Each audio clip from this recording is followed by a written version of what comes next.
지난 2월 15일 국민일보 미션란에 이런 기사가 실렸습니다. 손을 씻으세요. 한마디로 이 손을 씻으세요 한마디로 125년 전 조선을 구하다, 이런 표제의 신문 기사가 실렸습니다. 의료 선교사였던 올리버 에비슨 선교사에 관한 기사였습니다. 올리버 에비슨 선교사님은 세브란스 병원을 만드신 분이죠. 1894년에 청일전쟁으로 말미암아 조선 땅이 아주 쑥대밭이 되어버렸습니다. 남의 나라 땅에 와서 청나라와 일본이 전쟁을 하고 나와서 수많은 사람이 죽고, 또 조선 사람들도 약탈을 당하고 죽임을 당했습니다. 전쟁이 끝났지만 이 조선 땅은 콜레라 전염병이 창궐하 해서 수많은 사람이 콜레라에 감염이 되어서 죽게 되었습니다. 사람들이 이 콜레라가 쥐가 옮긴다, 이 쥐 귀신 때문이다, 이렇게 생각을 하고 대문에다가 고양이 그림을 붙여서 놓을 정도로 그렇게 미신을 믿고 있었던 그런 시대였습니다. 그런데 이 에비슨 선교사가 다른 것이 아니고 세균 때문에 콜레라가 번지니까 손을 씻으세요. 손을 열심히 쓰시고 물이나 음식물은 반드시 끓여서 드시도록 이렇게 홍보를 했습니다. 당시에 내무 장관이 유길준이었는데, 유길준이 이 에비슨 선교사의 말을 들어서 전 국민이 반드시 손을 씻고 또 물과 음식을 끓여서 먹도록 그렇게 했습니다. 이렇게 해서 수많은 사람들이 목숨을 건졌다는 것입니다. 당시에 콜레라에 걸리면 치사율이 60%나 되었습니다. 지금 코로나19가 치사율이 얼마 정도 되죠? 0.몇 %잖아요. 걸려도 죽을 확률이 그렇게 높지 않아요. 근데 당시에는 콜레라에 걸리면 10명 중 6명은 속절없이 죽고 약도 없었습니다. 그런데 손을 깨끗이 씻음으로 말미암아 세균이 침투하지 않아서 생명을 살리게 되었다는 것입니다. 저는 말씀을 준비하면서 이 죄가 세균과 비슷하다, 이런 생각을 하게 되었습니다. 더러운 것을 통해서 죄가 들어와서 사람들을 병들이고 결국은 파멸과 죽음에 이르게 합니다. 해결책이 무엇일까요? 바로 깨끗게 하는 것입니다. 오늘 말씀에서 세례 요한은 회개의 세례를 전파하고 있습니다. 세례를 통해서 죄를 깨끗이 씻고 천국 복음을 영접할 때 그 마음에 천국이 임한다는 것입니다. 우리가 오늘 말씀을 통해서 우리도 죄로 오염된 우리의 심령을 깨끗이 씻고 예수님의 성령의 세례를 받아서 우리 마음에 천국이 임할 수 있기를 간절히 기도합니다. 1절과 2절 말씀을 같이 읽어보겠습니다. 1절과 2절 시작. 유대 광야에서 전파하여 말하되 회개하라, 천국이 가까이 왔느니라 하였으니, 하나님은 세례 요한을 메시아의 선구자로 보내셨습니다. 이제 곧 예수님이 오셔서 천국 복음 역사를 힘있게 시작하실 것입니다. 세례 요한은 예수님의 선구자로서 주의 길을 곧게 하도록, 주의 길을 예비하도록 선구자로 하나님이 보내셨습니다. 세례 요한은 광야에서 경건 생활을 하며 주의 길을 예비했습니다. 낙타 털옷을 입고 허리에 가죽띠를 띠고 메뚜기와 석청을 먹으면서 살았습니다. 겉모습만 보면 요즘 TV에 나오는 나는 자연인이다 하는 모습과 비슷하죠. 당시의 종교 지도자들은 심히 부패하고 타락했습니다. 요한은 제사장의 아들이지만 그들과 함께하지 않았습니다. 요한은 광야로 나가서 기도하며 영적인 생활을 하기에 힘을 썼습니다. 당시의 영적인 상태는 그야말로 광야 그 자체였습니다. 너무나 황량하고 황폐하고 너무나 삭막했습니다. 말라기 선지자 이후로 400년 동안 선지자가 나타나지 않아서 백성들이 심히 공고하고 내면이 갈급했습니다. 말씀을 들을 수가 없었습니다. 이런 백성들에게는 위로의 메시지, 희망의 메시지가 필요한 것 같습니다. 그러나 요한의 메시지는 어떻습니까? 요한의 메시지는 굉장히 강력하고 도전적인 메시지였습니다. 회개하라, 천국이 가까이 왔느니라. 회개하라 메시지였습니다. 천국이 가까웠기 때문에 회개하라는 것입니다. 천국은 무엇입니까? 천국은 하나님이 통치하시는 나라를 말합니다. 그동안 사탄이 이 세상 나라를 통치하였습니다. 원래 하나님이 이 세상 나라의 왕이시고 하나님의 통치를 받아야 되는데 첫사람 아담이 범죄함으로 말미암아 사탄이 사람들의 마음을 정복하고 왕노릇을 해왔습니다. 예수님께서, 하나님의 아들 예수님께서 오셔서 이제는 십자가 부활로서 죄와 죽음 문제를 해결하시고 사단의 통치를 종식시키게 될 것입니다. 예수님의 이 땅에 오셔서 각 사람의 마음을 사랑과 은혜와 공평과 정의와 진리로 다스려 주십니다. 그 나라는 우리가 다니엘서 2장에서 배웠던 것처럼 영원히 망하지 않는 나라요, 국권이 다른 백성에게 돌아가지 않는 나라요, 모든 악한 세력을 쳐서 멸망시키고 영원토록 멸망치 않는 이러한 나라입니다. 베드로전서 1장 4절 말씀처럼 이 나라는 썩지 않고 더럽지 않고 쇠하지 아니하는 나라입니다. 마태복음에는 천국, 하나님 나라라는 단어가 무려 50번 넘게 나옵니다. 우리가 앞으로 봄학기에 이 마태복음 공부를 통해서 천국의 기쁨과 감격, 또 천국의 은혜를 충만히 맛볼 수 있기를 간절히 기도합니다. 천국은 우리 마음에 이루어지는 것이기 때문에 이 언어의 한계가 있습니다. 표현하는 언어의 한계가 있어요. 그래서 마태복음의 특징은 비유가 많다는 것입니다. 예수님이 천국을 설명을 해야 되겠는데 이것은 물리적으로 보일 수 있는 것이 아니고 우리가 마음으로 체험할 수 있는 것이기 때문에 예수님이 많은 비유를 통해서 천국을 말씀해 주십니다. 우리가 이 천국의 감격과 기쁨을 마태복음 말씀을 통해서 풍성히 누릴 수 있기를 간절히 기도합니다. 음식을 먹을 때도 혼자 먹을 때보다 같이 먹어야 맛있지 않습니까? 천국의 감격도 같이 모여서 말씀을 공부하고 은혜를 나눠야 되는데 이렇게 영상으로 보니까 조금 맛이 덜하지만 그러나 우리가 곧 같이 모여서 말씀을 공부하고 천국의 감격을 맛보고 천국잔치 수양회에 참석해서 천국의 페스티벌을 나눌 걸 생각할 때 기대가 됩니다. 네. 여러분의 아멘 소리가 여기까지 들리는 것 같습니다. 이처럼 귀한 천국을 맛보기 위해서 우리가 무슨 준비를 해야 되겠는가? 세례요한은 뭐라고 말합니까? 한 가지를 얘기합니다. 회개하라! 이렇게 말하고 있습니다. 회개하라! 회개는 무엇이죠? 영어의 회개는 repent 이렇게 되어 있습니다. 원어에서는 메타노이오, 하나님께로 돌아가는 것. 회개는 return, 하나님께로 돌아가는 것입니다. 세상으로 향한 마음을 돌이켜서 하나님께로 돌아가는 것입니다. 돌아온 탕자가 비참한 지경에 빠져 있었지만 하나님을 떠나서 아버지 품을 떠나서 돼지시기가 되어 있었지만 비참한 지경에서 일어나서 있는 모습 그대로 아버지께 돌아가는 것, 이것이 회개인 것입니다. 주님은 우리에게 천국이라는 엄청난 축복을 주시는데 다른 아무것도 요구하지 않으십니다. 단지 한 가지 회개를 요구하십니다.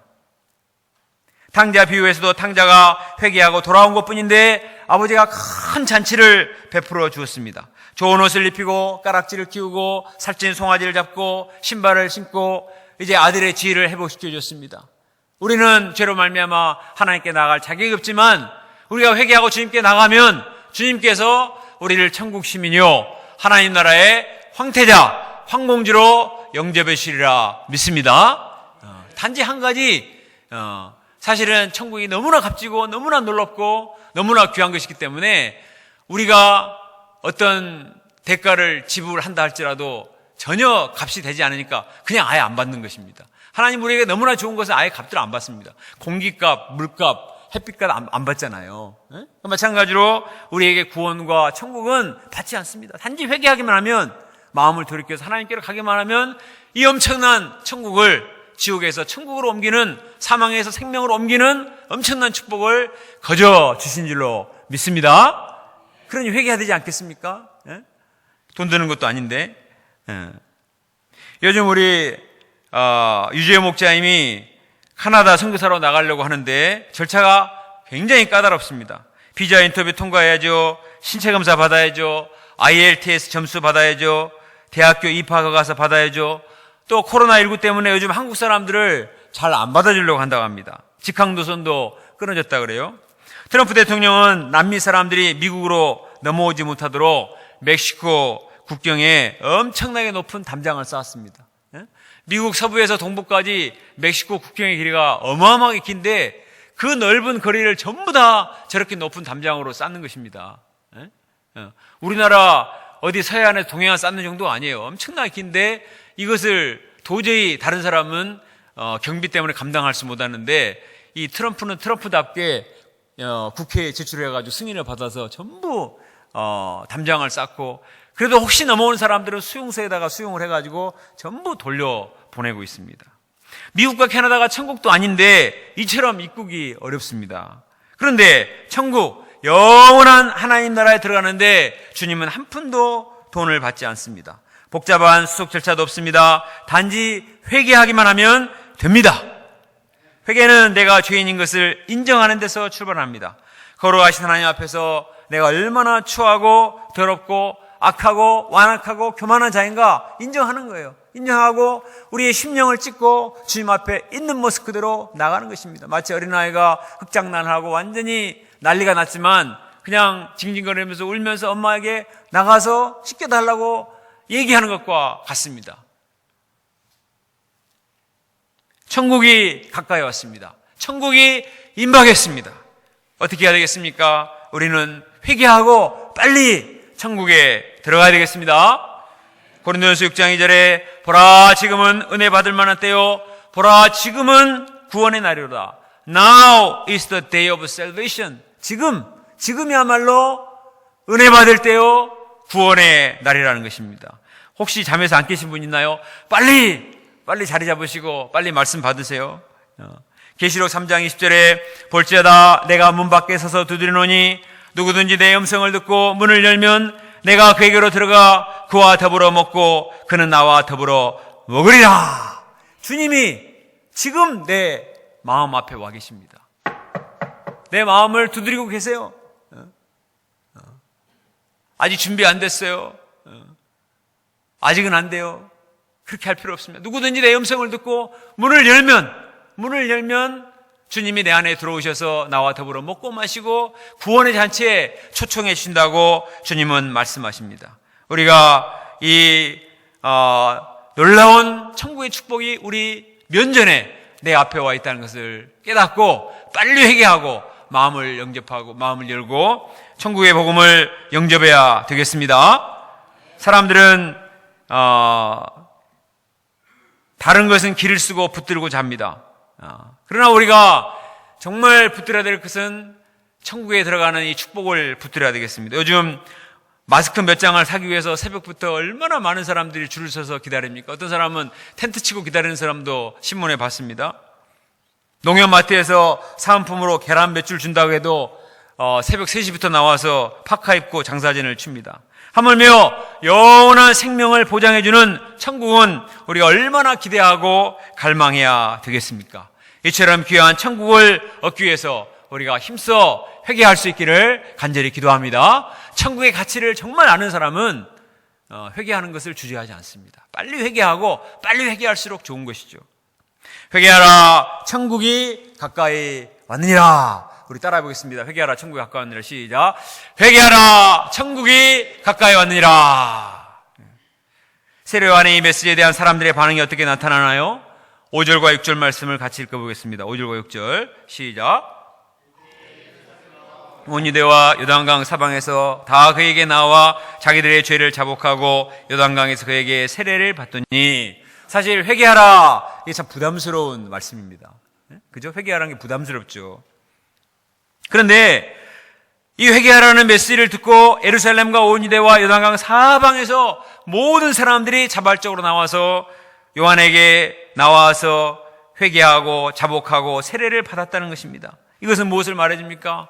사람들의 마음속에 죄로 인한 답답함이 너무나 심각하다는 거예요. 죄 때문에 너무나 고통스럽고 정말 숨이 막히기 때문에 창피하지만 살기 위해서 자기의 죄를 회개하고 죄 사함을 받기 원하는 것입니다.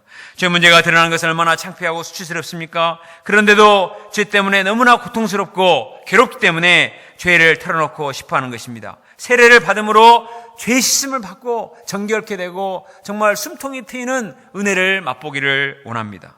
우리 강은혜 목자가 상담학을 공부해서 이제 전문 상담사가 되었습니다. 그래서 이메일로 사람들 상담을 해주고 돈을 받습니다.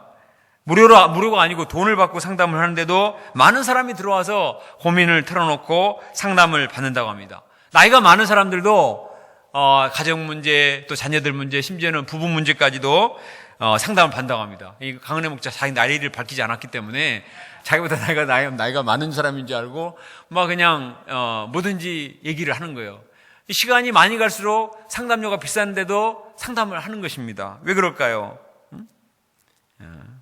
그것은 사람들이 너무나 답답하기 때문에 누군가 들어주기를 원하는 것입니다. 강은혜 목자가 특별하게 엄청난 박사가 아니고 엄청난 해결책을 제시하는 것도 아니고 은혜 목자 이런 거 잘하잖아요. 그래요. 힘들었겠네요. 이렇게 공감만 해줘도 사람들이 위로를 받는다고 하는 것입니다. 사람들은 자기가 아는 사람에게는 잘 털어놓기 원치 않아요. 그냥 얼굴도 안 보이고 그냥 모르기 때문에 그냥 털어놓고 조금이라도 위로를 해주면 그것에서 힘을 덧입는다는 것입니다. 요즘 정신과 의사들이 굉장히 사람들이 많이 온다는 이야기를 들었습니다. 사람들은 자기의 내면 문제를 털어놓고 치유받기 원합니다. 자기의 과거를 지워버리고 새롭게 출발하기를 원합니다.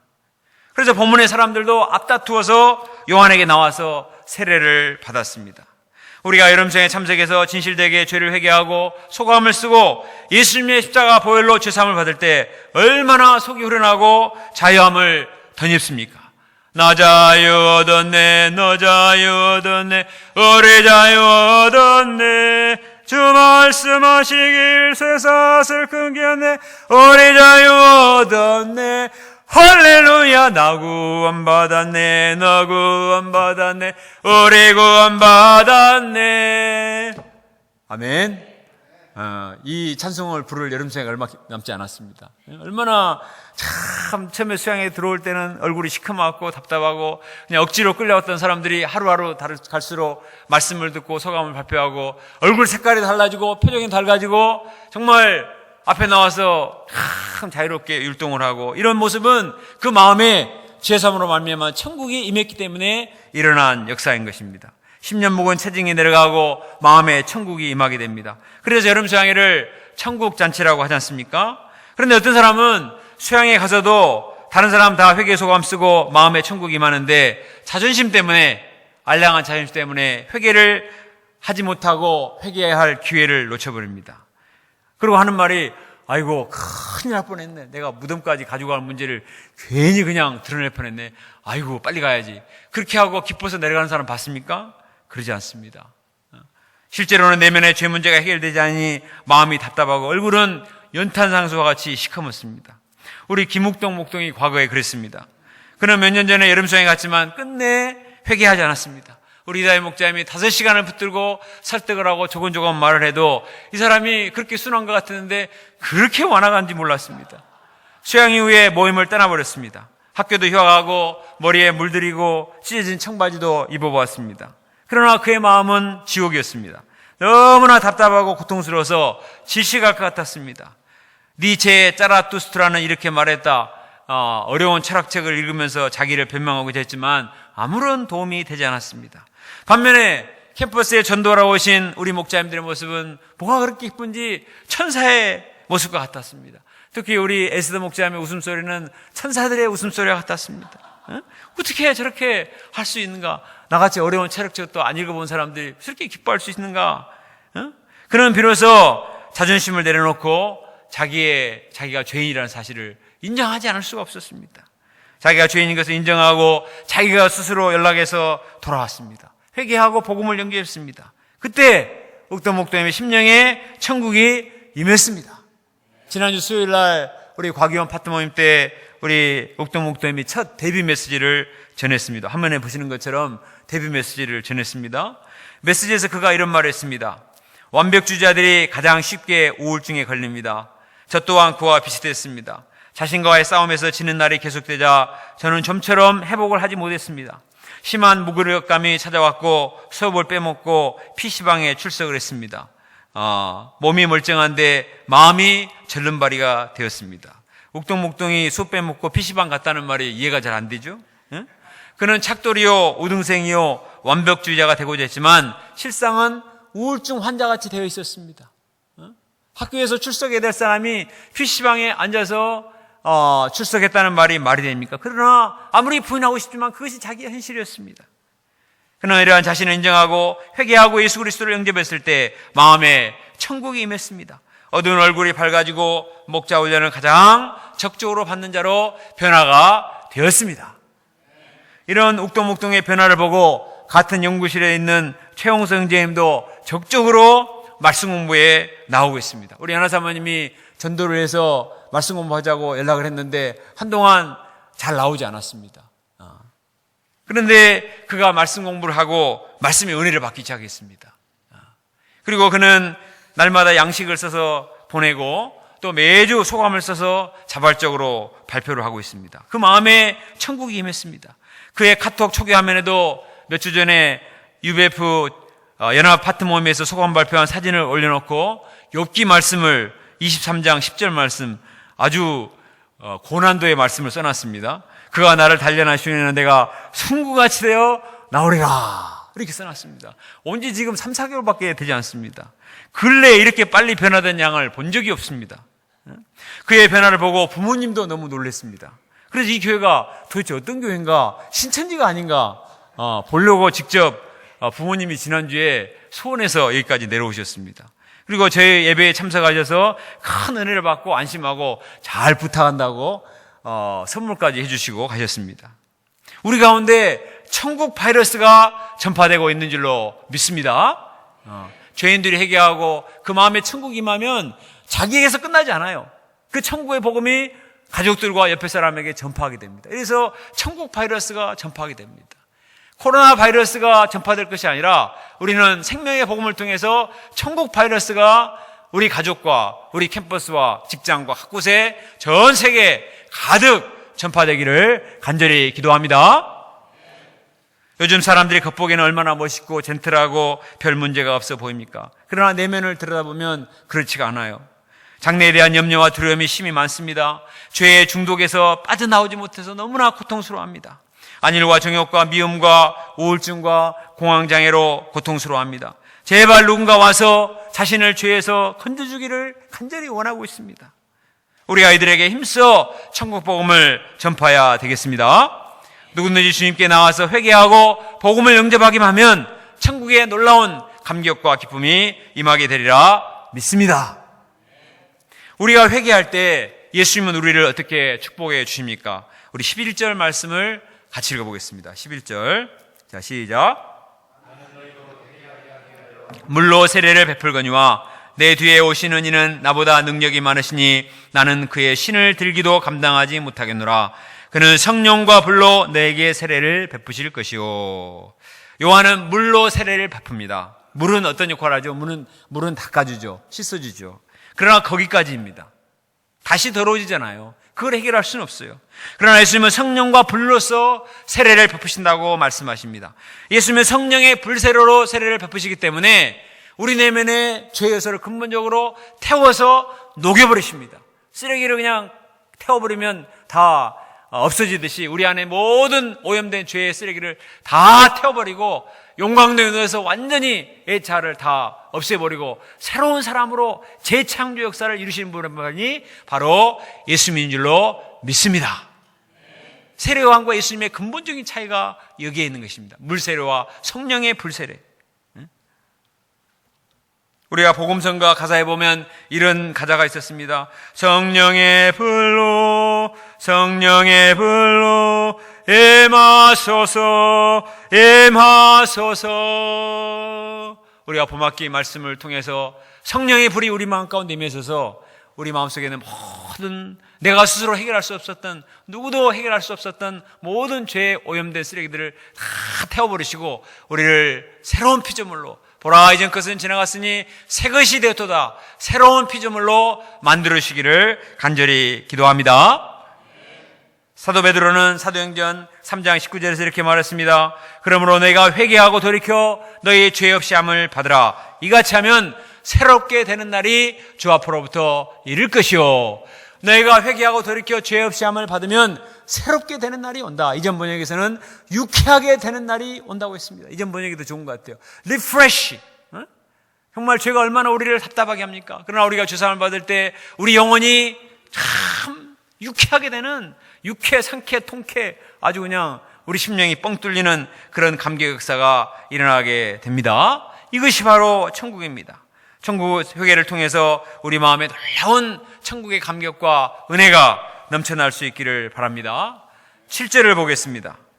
자, 많은 사람들이 세례요한에게 나와서 자발적으로 세례를 받고 정말 심령이 깨끗게 되는 것을 체험했는데 다른 목적을 가지고 요한에게 나온 사람들이 있었습니다. 그들은 바로 바리새인과 사두개인들이었습니다.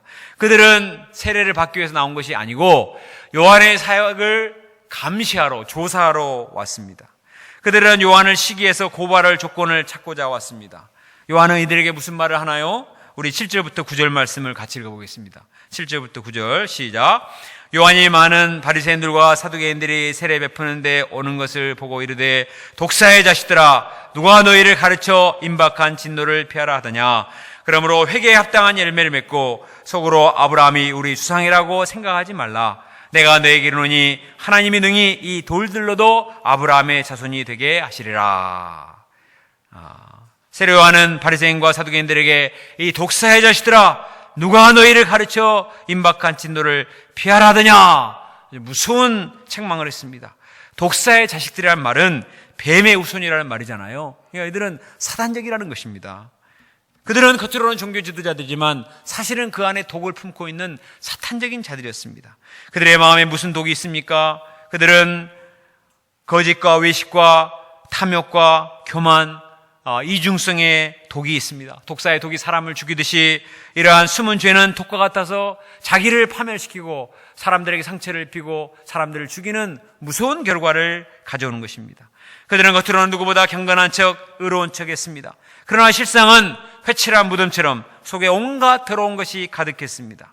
그들은 아브라함의 자손이라는 헛된 자부심 때문에 누구의 말도 듣지 않았습니다.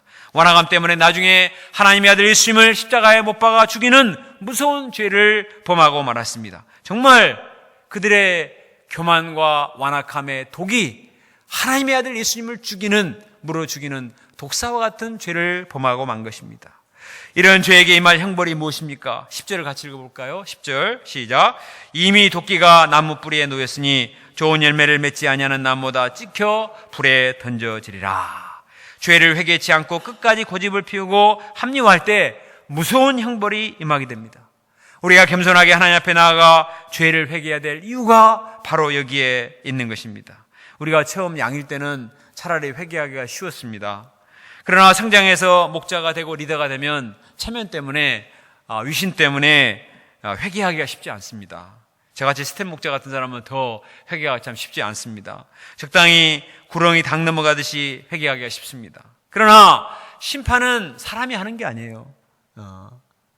겉에 보이는 것만 가지고 사람이 평가하는 게 중요한 게 아니라 우리의 패부를 감찰하시는 하나님이 심판하신다고 생각할 때 우리는 하나님 앞에서 어린아이같이 있는 모습 그대로 나아가 진실되게 회개하는 것이 얼마나 중요한가. 입으로만 회개할 것이 아니라 심령으로 회개하고 회개에 합당한 열매를 맺기 위해서 힘써 투쟁을 해야 되겠습니다.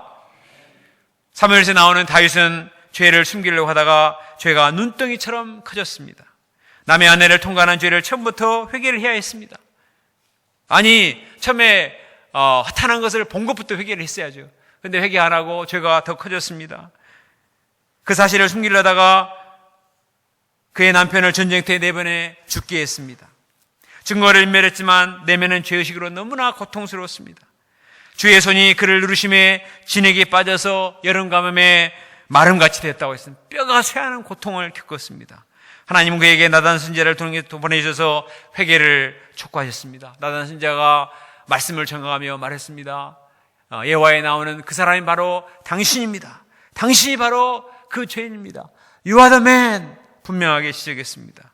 그때 만약에 다윗이 회개치 않고 나단 선지자를 제거버렸다면 어떻게 되었을까요? 그는 아마도 언약의 나무에서 영원히 찢겨졌을 것입니다. 하나님의 축복의 계승자가 아니라 언약의 나무에서 찢겨지는 비참한 지경에 이르렀을 것입니다. 다행히 다윗은 회개했습니다. 내가 주께 죄를 범하였나이다. 아무 말도 하지 않았습니다.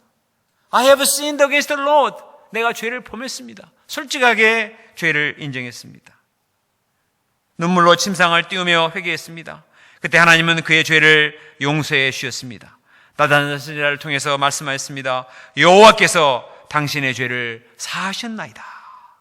이때 다윗의 마음에 죄사함으로 말미암은 놀라운 은혜가 임했습니다.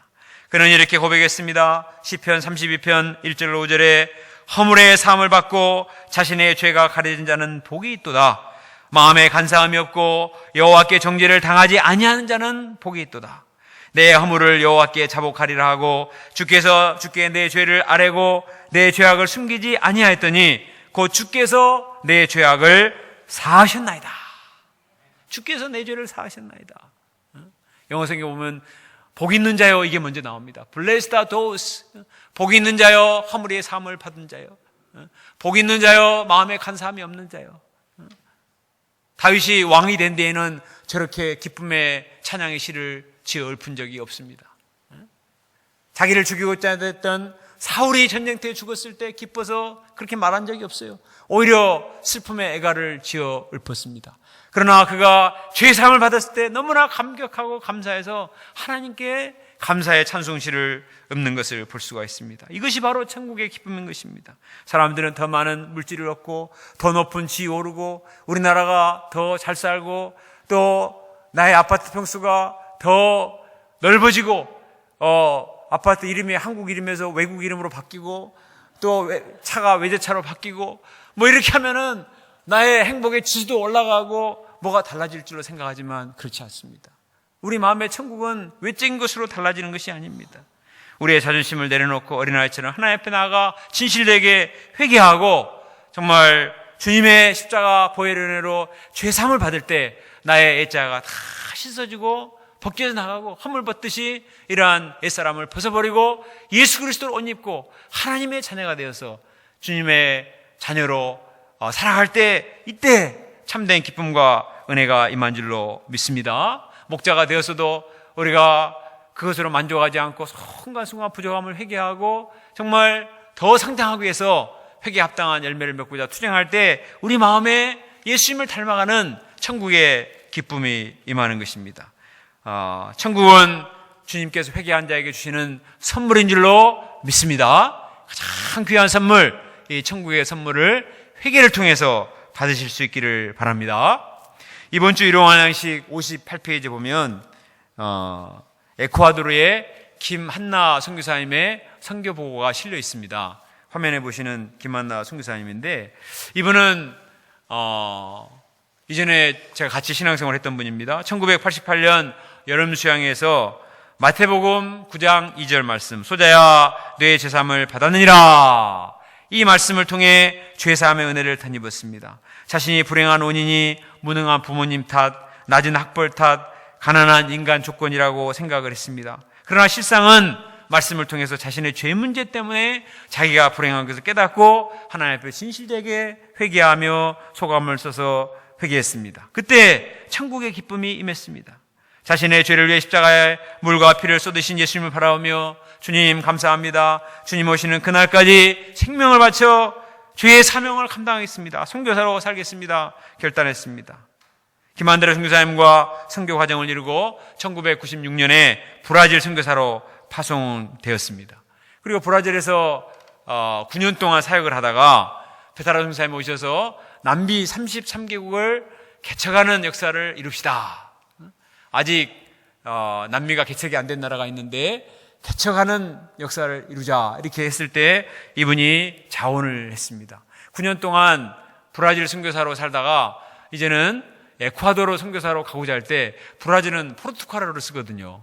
근데 에콰도르는 스페인어를 쓰기 때문에 언어도 새롭게 배워야 되고 또 훨씬 더 못 사는 나라고 어려움이 많습니다. 에콰도르는 적도 나라잖아요. 적도가 영어로 뭐죠? 이퀘이터리예요. 이퀘이터에서 에콰도르 왔잖아요. 그러니까 적도 나라란 말이에요.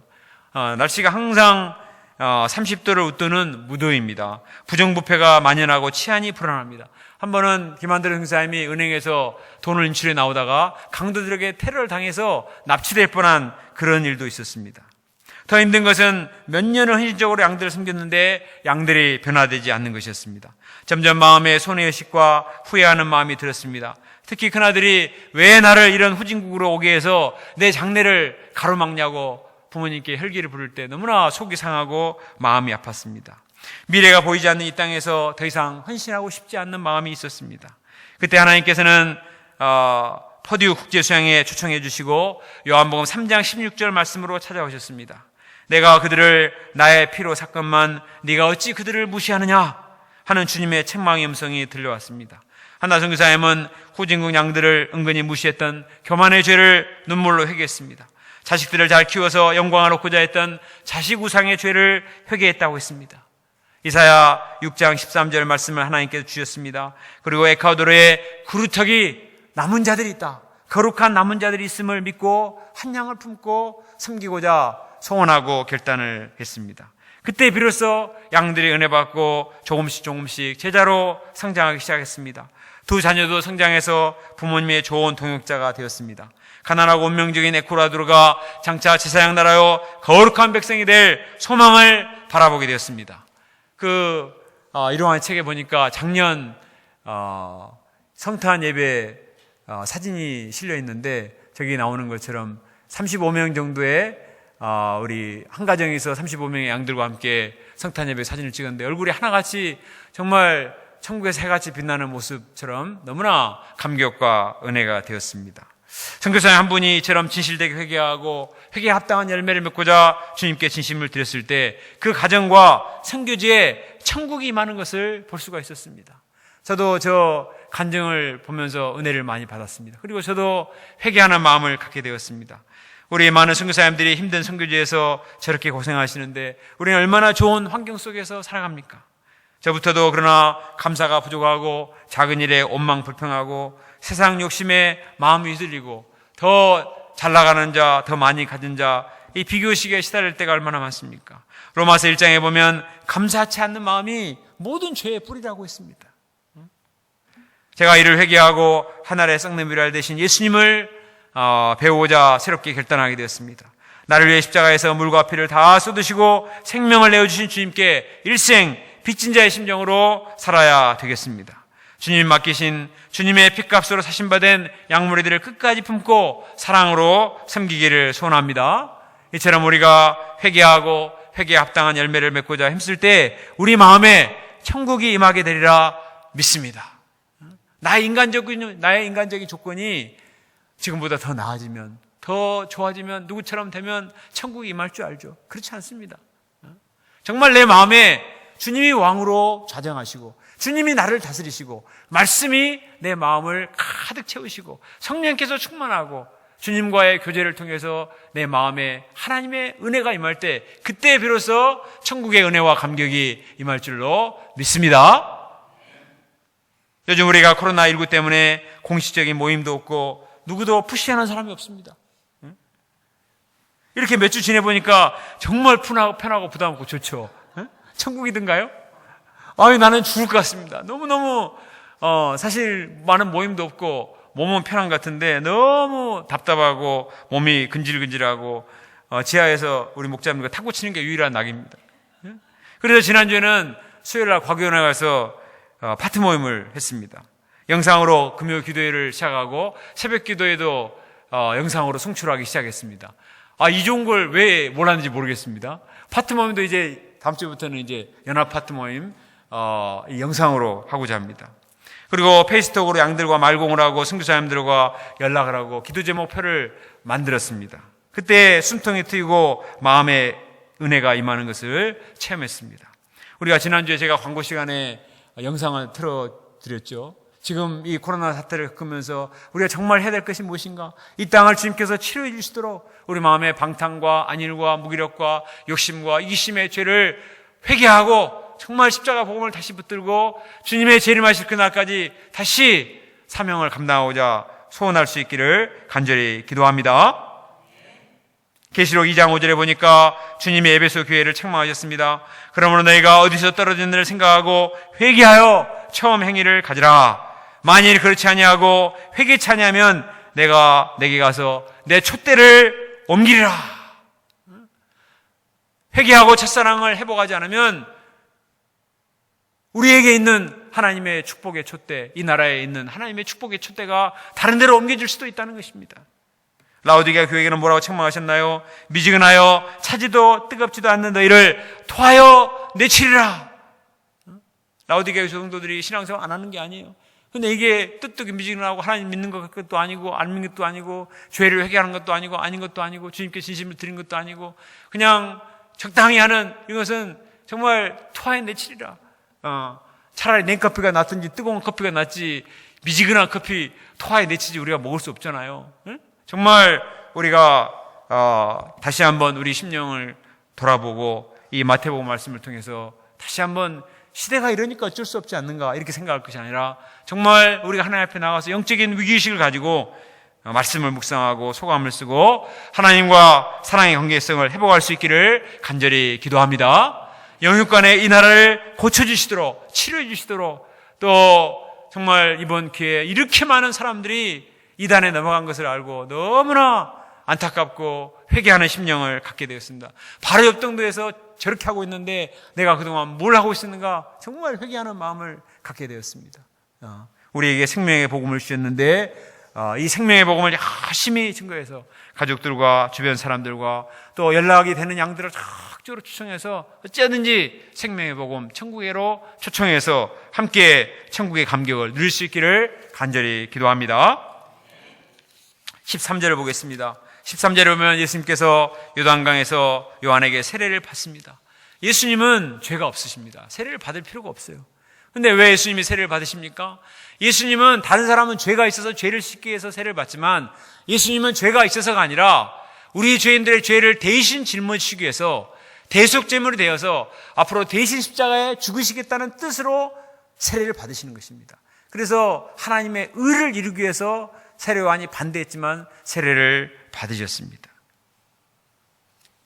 이때 무슨 일이 일어났습니까? 하늘이 열리고 하나님의 성령이 비둘기같이 내려와서 예수님에게 임했습니다.